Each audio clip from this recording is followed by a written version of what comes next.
Okay, so today I'm going to talk about species diversity and how you can calculate several variables, single variables from a community of data to try to understand their diversity and to compare the diversity of two different communities to one another. So first I want you to imagine two communities. So community number 1 and community number 2. They're both made up of this pool of species, A through F basically. And what you can see is community number 1 has 21 individuals of species A, no individuals of B, 19, 19, 18, and 13 individuals. And so they're fairly evenly distributed among the individuals, are fairly evenly distributed among the species. Community number 2 has 0 individuals of species A, 3 individuals of species B, 0, 4, 0, and 3. And so there's a few things we can calculate really simply. The first one is the species richness. And so richness is the number of species in a community. And so for community number 1, what would richness be? It would be 5. So there's 5 species that are present. So we'll say richness, which we often use the letter S for. Richness is 5 for this species, and for community number 2, it's only 3. Okay, so first of all, you can say community number 1 is a richer community. It has higher species richness than community number 2. So that's the first thing that that's interesting. Now we're gonna focus in on this community number 2. So for right now, just ignore community number 1. And what I want you to know is that these values in this data set represent the sample size for each species. And so we can call them N sub I. Okay, so this is the sample size for species A, and this is the sample size for species B. So these are all N sub I's. Now to calculate the overall abundance of individuals in this community, you would just add up all of these values of N sub I, right? So we're going to write that as capital N, which stands for total abundance, equals the sum of every species, I equals 1 to S, and S is richness, right, of every N sub I. And so for this community, the total abundance is 3 plus 4 plus 3, because there's a bunch of zeros. And so the total abundance is 10, okay? And just so you know, community number 1 here has a total abundance of 100.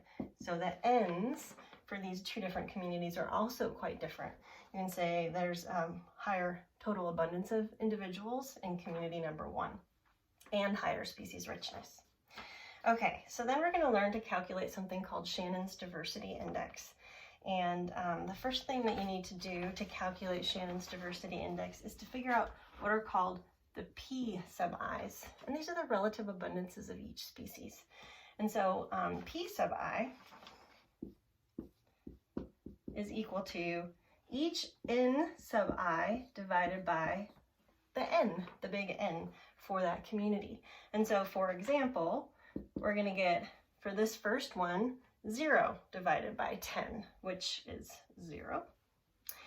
And then we're going to get 3 divided by 10, which would be 0.3. And then we get 0, 0.4, 0, and 0.3.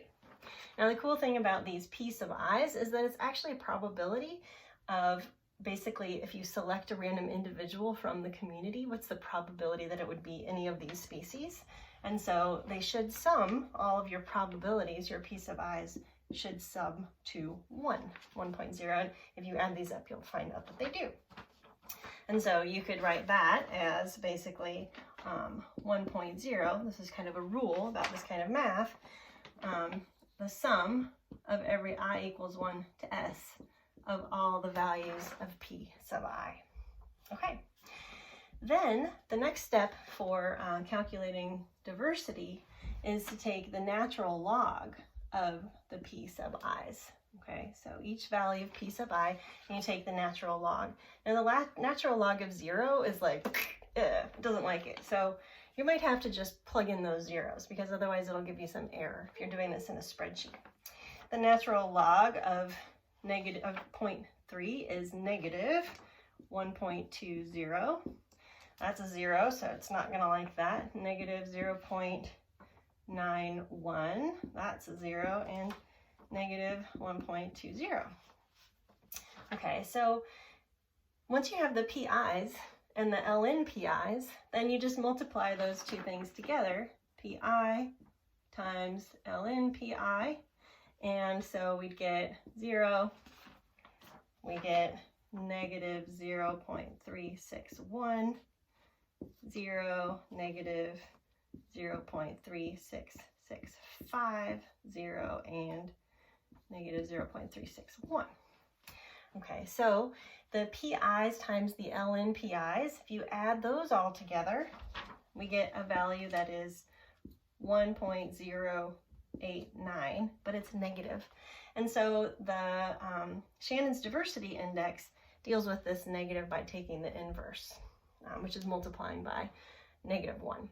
So to put all of these things together, what I just did on the board, but to write it using this kind of summation notation, would look like this. Shannon's diversity index, H prime, is equal to, here's your -1, so that's taking the inverse of things, times the sum of every value I equals 1 to S for species richness of the PI times the ln PI.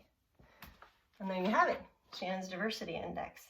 So it's really nice to do this in a spreadsheet because then you can do all these calculations and you can add some things together. Just keep in mind that for the PIs, you want each n sub I minus its capital N. And if you drag that down, you need to make sure that this cell here stays in one place. And you can do that with dollar signs.